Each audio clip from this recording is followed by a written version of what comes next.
Сәлем достар, менің каналыма қош келдіңдер. Бүгін сіздермен бірге тауық етінен жасалған пончиктарды жасаймыз. Видеоны көрмес бұрын каналға жазылып, қоңыраушаны басуды ұмытпаңыз.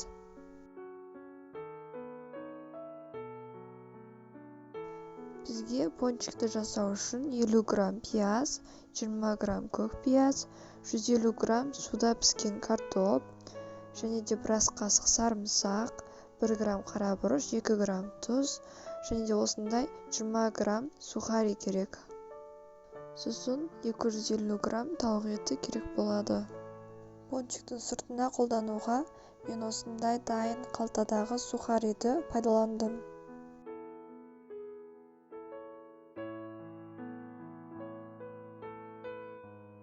Ал енді дайындап алған заттарымыздың бәрін үккіштен өткіземіз.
Біздің қимамыз осындай жағдайда болуы керек.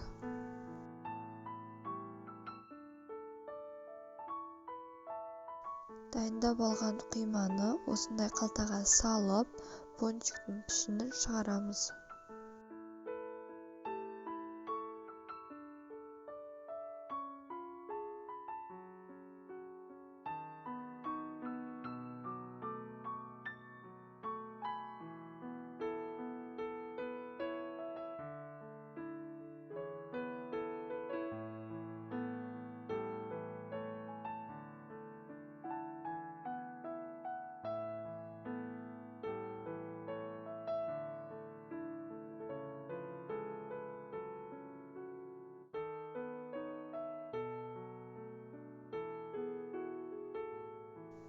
Осындай пончиктардың пішінін шығарып алдық.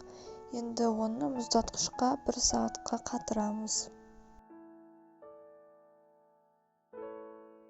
Ал енді пончикқа қосып пайдалануға ірімшік қоймалжыңын жасаймыз.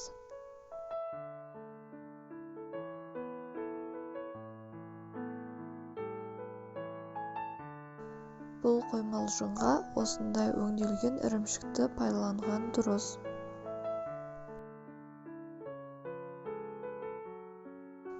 Барлығын осындай темір ыдысқа салып, ерітіп, араластырып аламыз.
Біздің ірімшік қоймалжыңымыз дайын болды. Пончиктің сыртына жапсыруға крахмал немесе ұн, 2 жұмыртқа және де сухари керек болады. мұздатқышта әбден қатқан пончиктің сыртына осындай крахмалды жапсырамыз, немесе ұн пайдалансаңыз болады. Сосын жұмыртқаға саламыз. Жұмыртқадан шығарылғаннан кейін оны сухариге салып, әбден барлық жеріне сухари жапсырамыз.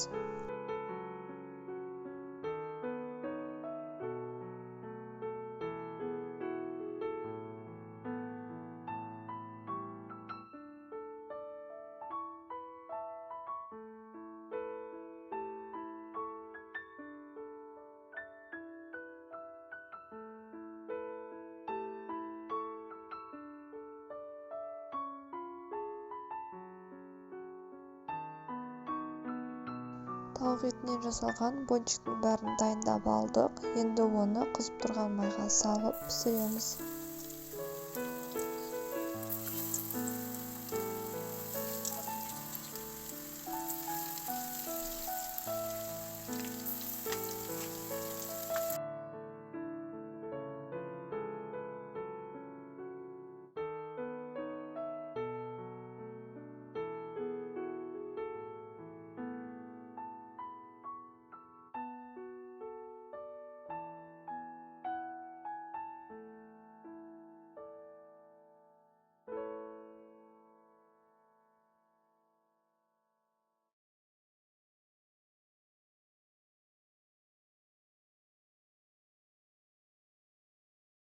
Біздің тауық етінен дайындалған пончигіміз дайын болды. Дәмі сондай керемет. Сіздерге де жасауға ұсыныс беремін. Видео ұнаса лайк баса кетіңіз.